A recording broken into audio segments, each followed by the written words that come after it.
selamat malam. Terima kasih atas kesempatan yang diberikan kepada saya. Perkenalkan, nama lengkap saya Maria Stefania Sanasarong atau biasa disapa Susan. Saya dari kelas 3A, Prodi Sanitasi.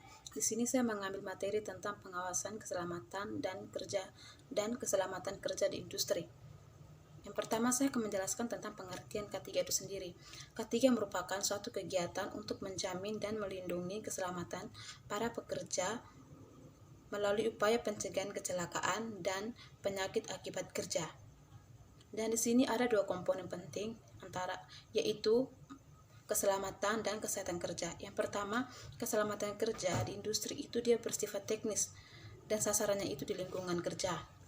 Yang kedua, kesehatan kerja dia bersifat medis dan sasarannya itu ada di tenaga kerja. Jadi mereka dua saling berkesinambungan. Jika salah satu komponen atau misalnya keselamatan kerja bermasalah, dan itu akan berpengaruh pada keselamatan kerja bagi para pekerja. Yang kedua, tujuan diterapkan pengawasan K3 di industri. Saya akan memberikan penjelasan secara singkat Ibu. Yang pertama, menjamin keselamatan. Yang kedua, melindungi tenaga kerja. Yang ketiga, meningkatkan kesejahteraan kerja. Yang keempat, mencegah dan mengurangi kecelakaan kerja. Tentang APD atau alat pelindung diri. APD merupakan alat-alat atau perlengkapan yang wajib digunakan pada saat kita berada di industri tersebut. Manfaat APD, dia dapat melindungi seluruh tubuh atau sebagian dan dapat mengurangi risiko bahaya yang terjadi. Berikut saya akan menyebutkan satu persatu alat pelindung diri dan fungsinya. Yang pertama, alat pelindung kepala atau helm. Dia fungsinya ini mencegah atau melindungi kepala kita dari benturan benda-benda tajam atau benda-benda keras ketika jatuh mengenai kepala kita.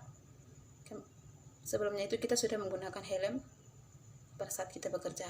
Yang kedua, alat pelindung mata dan muka.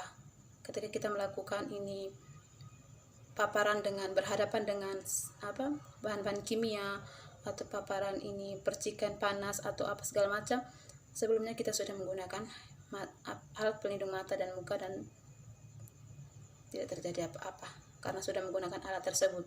Yang ketiga, alat pelindung telinga. Dia fungsinya untuk mencegah terjadinya kebisingan pada saat kita melakukan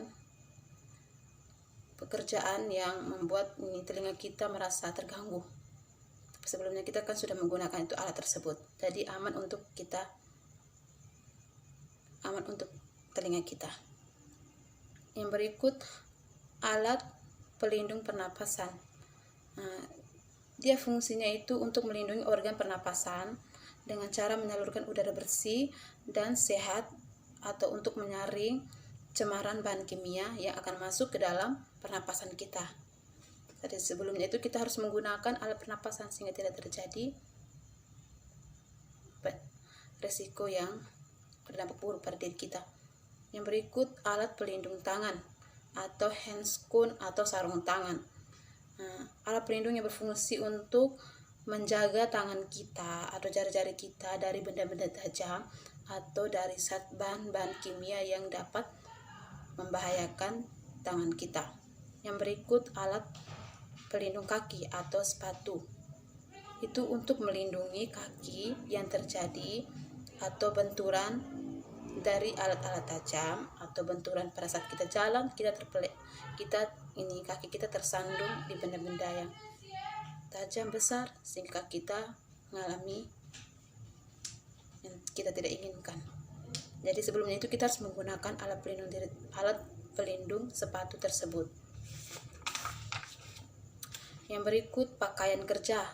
Pakaian kerja itu dia berfungsi untuk melindungi tubuh kita dari badan sampai kaki agar pada saat kita bekerja tidak ada contohnya seperti noda-noda atau bahan-bahan kimia tidak langsung ke badan kita atau ke baju kita yang biasa kita pakai, dan pasti dia akan mengenai baju yang untuk kita kerja sehingga tidak terkontaminasi pada tubuh kita atau pakaian-pakaian yang kita biasa gunakan sehari-hari. Yang berikut Alat pelindung jatuh per orang berfungsi untuk membatasi gerak pekerja agar tidak masuk ke tempat yang punya potensi jatuh dalam keadaan miring maupun tergantung. Yang berikut, pelampung berfungsi sebagai melindungi pada saat kita bekerja di air, sehingga kita tidak tenggelam pada saat kita ada di air atau di pantai. Sekian dan terima kasih. Mohon maaf Ibu, kurang lebih saya minta maaf atas video saya. Selamat malam Ibu. Salam.